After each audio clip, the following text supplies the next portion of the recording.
Hello సెక్యులర్లు, మీకు ఇంకో case వచ్చింది. హైదరాబాద్ బండ్లగూడలో నిషేధిత రసాయనాలతో కల్తీ అల్లం వెల్లుల్లి పేస్టు తయారు చేసి పటేల్ నగర్కు చెందిన 44 ఏళ్ల మొహమ్మద్ ఫైజల్ దొరికిపోయాడు. ఎఫ్కే ఫుడ్ పేరుతో వ్యాపారం నిర్వహిస్తున్నాడు.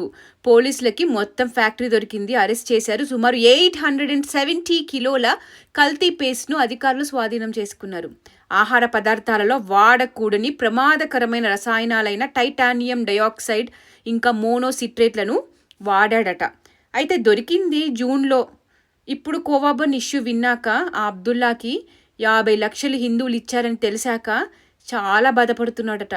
ఇప్పుడు కనుక పట్టుబడితే 2 తెలుగు రాష్ట్రాల నుంచి అతిమూత్ర సెక్యులర్ గాళ్ళ నుంచి మద్దతు లభించేది, చెక్కులు వచ్చేవి, డబ్బులు వచ్చేవి. నాగబాబు లాంటి వాళ్ళ ఇంటికి వచ్చి మరి అల్లం పేస్ట్ టేస్ట్ చేసి రోజు వాళ్ళ ఇంటికి అదే పంపమని ఆర్డర్ ఇచ్చేవాళ్ళు.